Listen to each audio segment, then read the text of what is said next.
বালুরঘাট শহরের অদূরেই আত্রেই নদীর ধারে জনমানবহীন জঙ্গলে ১৩ বছরের নাবালিকাকে যৌন নির্যাতন ও ধর্ষণের অভিযোগ উঠল। ঘটনায় অভিযুক্ত গৌর দাস নামে এক ব্যক্তিকে গ্রেফতার করেছে বালুরঘাট থানার পুলিশ। চাঞ্চল্যকর ঘটনাটি ঘটেছে সোমবার দুপুরে বালুরঘাট থানা এলাকার আত্রেই নদীর পাশের জঙ্গলে। অভিযোগ, ওই দিন নাবালিকা একা বাড়ি থেকে বেরিয়ে আত্রেই নদীর ধারে চলে যায়। ওই এলাকায় পঞ্চায়েত সমিতির উদ্যোগে একটি জনসাধারণের শৌচালয় নির্মাণের কাজ চলছিল।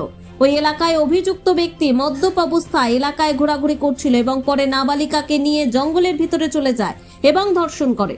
এদিকে ওই ব্যক্তির আনাগোনা সন্দেহজনক এবং নাবালিকাকে বাড়ি ফিরতে না দেখায় রাজমিস্ত্রিরা জঙ্গলের ভেতরে যায়। সেখানেই মুখ বাঁধা অবস্থায় নাবালিকাকে উদ্ধার করেন তারা। এমনকি অভিযুক্তকে ঘটনাস্থলেই হাতে নাতে ধরে ফেলেন তারা। অভিযোগ ধরা পড়ার পর অভিযুক্ত ব্যক্তি টাকা দিয়ে বিষয়টি মিটিয়ে নেওয়ার প্রস্তাব দেয়। পরবর্তীতে স্থানীয় জনপ্রতিনিধিদের সহযোগিতায় গতকাল রাতেই নাবালিকার পরিবার বালুরঘাট থানায় লিখিত অভিযোগ দায়ের করে। অভিযোগের ভিত্তিতে পুলিশ অভিযুক্তকে গ্রেফতার করে। মঙ্গলবার নির্যাতিত নাবালিকার শারীরিক পরীক্ষা বালুরঘাট জেলা হাসপাতালে সম্পন্ন হয়েছে। এই ঘটনায় অভিযুক্তের বিরুদ্ধে দৃষ্টান্তমূলক ও সর্বোচ্চ শাস্তির দাবিতে সোচ্চার হয়েছে নাবালিকার পরিবার ও এলাকার বাসিন্দারা। তাদের দাবি, নাবালিকার ওপর এই জঘন্য অপরাধের জন্য আইন অনুযায়ী কোনো রকম রেয়াত না দিয়ে কঠোরতম শাস্তি নিশ্চিত করা হোক। পুলিশ ও স্থানীয় সূত্রে জানা গিয়েছে, নির্যাতিত নাবালিকা মানসিকভাবে অসুস্থ। তার বাবা মা ভিন রাজ্যে পরিযায়ী শ্রমিকের কাজ করেন। নাবালিকাকে দেখভাল করেন তার দিদিমা। পরিবারের দাবি, মানসিক অসুস্থতার কারণে ওই নাবালিকা মাঝে মধ্যেই বাড়ির আশেপাশে ঘুরে বেড়ায়।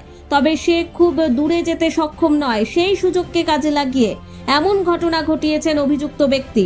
এদিন তাকে বালুরঘাট জেলা আদালতে তোলা হলে বিচারক 14 দিনের জেল হেফাজতের নির্দেশ দিয়েছেন। মূল যে অভিযুক্ত তাকে কি পুলিশ গ্রেপ্তার করেছে? আপনারা কি চাইছেন? গ্রেপ্তার তো পুলিশ করেছে, আমরা চাচ্ছি ওর পরিপূর্ণ সাজাটা হোক, যেটা ওর মানে ভারতীয় সংবিধানে যা সাজাটা আছে সেই সাজাটা যেন ওরা ওর জন্য সেই সাজাটা হয়। কারণ এইটুকুনি বাচ্চা, যার বয়স ধরেন কত বছর হবে, 12 থেকে 13 বছর বয়স, ওর থেকে ওর বড় ছেলে আছে যে অভিযুক্ত, ওর থেকে বড় ওর ছেলে আছে। ও যদি মেয়ে হতো ওর থেকে বড় হতো। ও নিজের মেয়ে যদি মনে করতো তাহলে এই কাজটা করতে পারতো না, অনেক করতে পারে না। এটা মানুষের মানসিকতা তো এটা কোনোদিন আসে না, এটা অমানুষ, এটা পশুর মতো কাজ করেছে। যার জন্য ওর অভিযুক্ত মানে যেটুকু ভারতীয় সংবিধানের যে সাজাটা আছে সেই সাজাটা যেন না হয়। কি বলবেন? বাড়িতে তো আমাদেরও বাচ্চা আছে। এই যে মানে কেন সাহস পাচ্ছে, একের পর এক এরকম ঘটনা ঘটছে, কেন সাহস পাচ্ছে বলে মনে করছেন? দৃষ্টান্তমূলক সাজা হচ্ছে না বলে?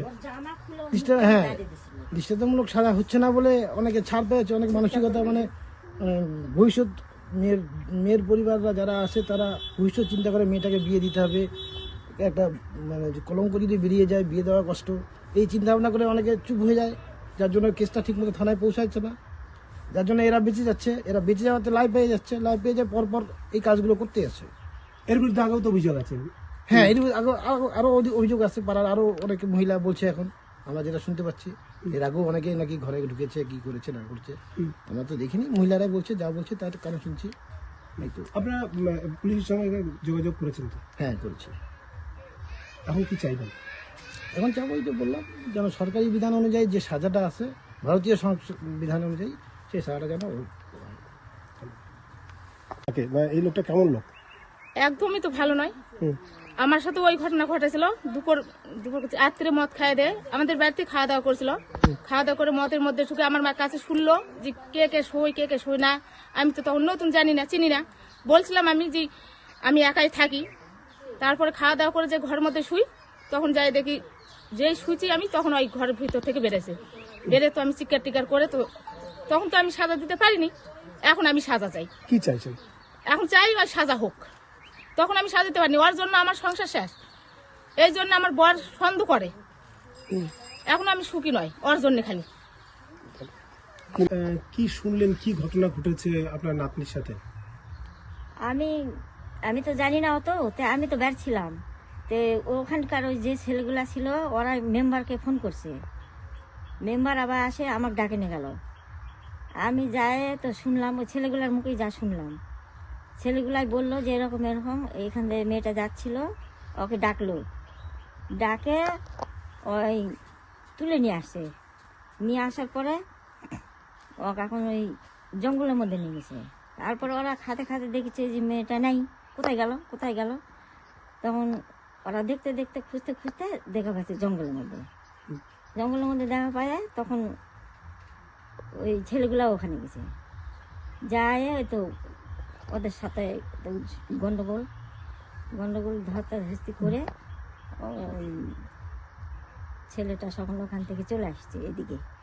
আসে বাবা ওদের বলেছে যে তুই টাকা নিবি, কত টাকা নিবি, 3,000 নিবি না 4,000 নিবি, কাউকে কিছু বলবি না, এরকম বলছে। এই যে বাচ্চাটার সঙ্গে ঘটনা ঘটেছে সেটা- বাচ্চাটার সঙ্গে তো নিয়ে যায়, বাচ্চাটা বলে ওই ছেলেটাই বলে প্যান্ট খুলে দিছে। হ্যাঁ, তো এই বাচ্চাটার মা বাবা কোথায় থাকে, ওরা কোথায়? ওরা বাচ্চাটার মা বাবা তো হায়দ্রাবাদ আছে। ও কি আপনার কাছে মানুষ হয়? হ্যাঁ, ওরা 2 বোন আমার কাছে থাকে।